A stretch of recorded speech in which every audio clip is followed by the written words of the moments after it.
Welcome back to Biomes. This week we are talking about the Sahara Desert. So the Sahara Desert is the largest hot desert in the world, and it is the third largest desert overall behind the Arctic and the Antarctic deserts, which, yes, are in fact deserts. Despite being cold and covered in ice, they fall under deserts. It covers quite a large area of northern Africa, around 9.2 million square kilometers, which is very, very big. It's also very, very dry with an average rainfall of less than 100 millimeters a year, which is like so little. That is not a lot of rain at all. So very big desert, very dry desert. And it is also a very hot desert, very hot place to be, with in the summer average temperatures tend to be around 40 degrees Celsius,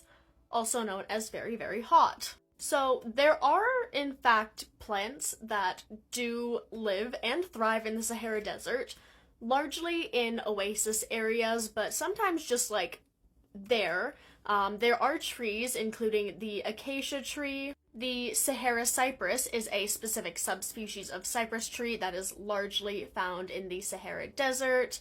It's pretty rare, it's not a common one. I think it's listed as being endangered, but again, a nice large tree. There's also no native cacti found in the Sahara. There's some introduced cacti that have found a living there, such as prickly pear, but I think all, or at least most, cacti species are native to the Americas and are not found in Africa.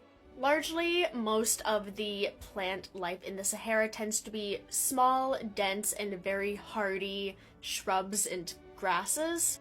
They tend to be very heat tolerant, very drought tolerant, and very salt tolerant. So just a bunch of grasses and small shrubs that make up most of the plant life, which make up most of the herbivores' diets. There is also a variety of food-producing trees such as date palms, as well as olives as well. Largely these are, again, around oases and are largely cultivated by the people that live in and around the Sahara Desert, but there are other culinary plants here too. There's also quite a wide variety of animal life found in the Sahara, rather surprisingly, including the iconic dung beetle, also known as the scarab beetle. There's also a personal favorite of mine, the Sahara silver ant, an upcoming feature in an animal appreciation at whenever point I get to it. There's also some other species of arthropods, including another favorite of mine, the deathstalker scorpion. A type of scorpion, which you may have guessed by the name, has stupidly potent venom in it. There's also camel spiders, which are also known as wind scorpions, which are not spiders or scorpions, but a secret third thing, a different type of arthropod that I have spoken about before at other points, but they also live in some areas of the Sahara. A variety of birds can be found here, including smaller ones like this African silverbill, which, guess where you got the name? There's also a variety of birds of prey, such as the short-toed snake eagle found here. It's mainly more in the sub-Saharan and around the Mediterranean areas, so not in the desert. Lots of these animals, again, are not in the desert in the super dry parts. They're mostly around oases and around the edges where there's a bit more resources. And we cannot forget about our friends, the ostrich, of course, because who could forget about ostriches? There's also a bunch of rodent species, including the rock hyrax, which, again, adorable. There's also some other rodent and rodent-adjacent species, such as the desert hedgehog and the Cape hare, as well as some gerbil species, and again, a personal favorite of mine, the jerboas, which are just, look at them. How could you not be absolutely obsessed with these guys? Look at the ears. And of course, to keep the rodent populations in check, we have some smaller predators, such as the fennec fox, like up here.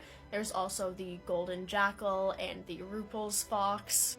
And then some slightly larger predators, such as the cheetah, as well as African wild dogs and spotted hyenas, even though hyenas are mostly scavengers. We also have a heavy population of gazelles and gazelle relatives, such as the addax, which is up here, and the scimitar oryx.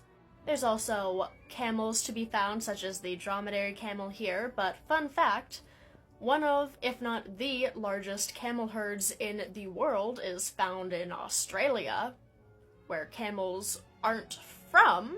They were imported there and just left to their own devices, so oftentimes camels are actually imported to Africa from Australia, because that makes sense. There's also a variety of reptile and amphibian species, including a bunch of horned vipers, like this sidewinder here. You can also find the Egyptian tortoise, which has made an appearance in my Endangered Species Spotlight series. There's also some frogs and toads, like the Sahara Desert frog.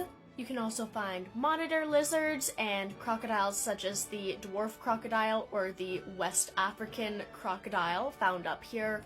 Not to be confused with the Nile crocodile, different species, but still very large and very dangerous. Now, this is by far not all the animals and plants that can be found in the Sahara Desert. It covers such a large area. There's so many little biospheres of their own with their own unique ecosystems in them that it's pretty much impossible to cover everything without like a very large multi-video series, but here's just kind of an overview of some of the, at least in my opinion, most interesting plants and animals that can be found in the Sahara Desert.